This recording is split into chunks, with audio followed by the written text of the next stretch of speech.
ये कहानी किसी कमजोर की नहीं, ये कहानी उस इंसान की है जो बोल नहीं सका। ये अपराध शरीर पर नहीं, आत्मा पर किया जाता है। ये चीख आवाज नहीं बन पाती, ये आंसू दिखाई नहीं देते, और सबसे डरावनी बात, ये अपराध हमारे घरों, मदरसों, गलियों, वर्कशॉप्स, हर जगह जिंदा है।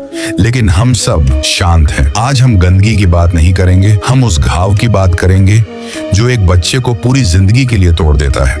ये है लड़कों के साथ होने वाला शोषण, एक ऐसा अपराध जो सिर्फ शरीर नहीं तोड़ता, इंसानियत को मार देता है। ये बात आज की नहीं है, ये जख्म सदियों पुराना है। लोग जानते हैं, महसूस भी करते हैं, पर बोलते नहीं। एक तरफ एक छोटा बच्चा, मासूम, डरपोक, अकेला, और दूसरी तरफ ताकत, लालच, हुकूमत। इन दोनों के बीच जो होता है, दुनिया उसे सिर्फ एक शब्द में छुपा देती है, शोषण। लेकिन यह सब शुरू कब हुआ? क्या यह अचानक हमारे समाज में आ गया? नहीं, इसकी जड़ें इतिहास में बहुत गहरी हैं। पुराने यूनान और रोमन साम्राज्यों के समय शक्तिशाली लोग कम उम्र के लड़कों को अपने महलों और दरबारों में रखते थे। उसे ताकत और रुतबे की निशानी माना जाता था। एक अमीर व्यक्ति समझता था वो कमजोर को अपनी इच्छा के अनुसार इस्तेमाल कर सकता है।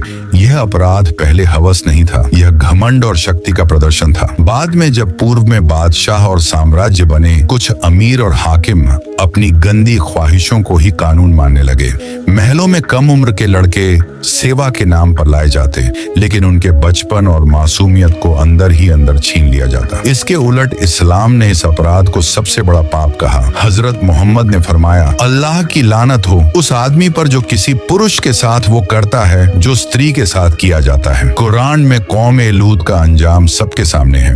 उन्होंने पुरुषों के साथ फहश किया और अल्लाह ने उनके शहरों को उलटकर जमीन में दफना दिया। इस्लाम ने हमेशा कहा, इज्जत की रक्षा करो, कमजोर की हिफाजत करो, लेकिन समाज ने समय के साथ इल्म को कम और आदतों को ज्यादा अपनाया। भारत पाक उपमहाद्वीप में यह कैसे फैला? जब जमींदार और अमीर लोगों को बेशकीमती ताकत मिली, उन्होंने गरीब और कमजोर घरों के बच्चों को दबाव में रखकर इस्तेमाल करना शुरू किया। धीरे धीरे यह चीज गांवों, खानाबदोशों, ट्रक अड्डों और वर्कशॉप्स में रिवाज बन गई। सब जानते थे, पर कोई बोलता नहीं था। मदरसों और वर्कशॉप्स में यह क्यों होता है? क्योंकि वहाँ बच्चे अकेले रहते हैं। मास्टर या बड़ा लड़का ताकत रखता है और बच्चा डरता है। अगर बच्चा बोल दे तो उसे कहा जाता है, चुप रहो, बदनामी हो जाएगी, कोई यकीन नहीं करेगा, और यूं अपराधी बच जाता है और बच्चा हमेशा के लिए टूट जाता है। आज के समय में यह और क्यों बढ़ रहा है? क्योंकि इंटरनेट ने बच्चों को उनकी उम्र से पहले सब कुछ दिखा दिया है। कुछ लोग मिठाई, पैसे या मोबाइल दिखाकर बच्चे का दिमाग फंसा देते हैं और बच्चा डर के कारण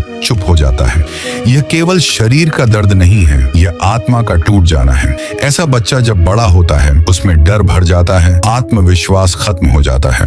कई बार वह खुद जालिम बन जाता है और कई जिंदगी भर टूटकर जीते हैं। यह अपराध एक पल की हवस नहीं, यह पूरी जिंदगी की हत्या है। हल क्या है? घर में खुलकर बातचीत, माता पिता बच्चे के दोस्त बने। अगर बच्चा डरा हुआ लगे, तुरंत सुने, डांटे नहीं। मदरसों, स्कूलों, वर्कशॉप्स में सख्त निगरानी कैमरे, रिपोर्ट, जिम्मेदारी तय हो मस्जिद, और समाज में खुलेआम जागरूकता। यह सिर्फ स्कूल का नहीं, पूरी उम्मत का मुद्दा है। कानून बहुत सख्त हो और अपराध छिपाने वाला भी अपराधी माना जाए।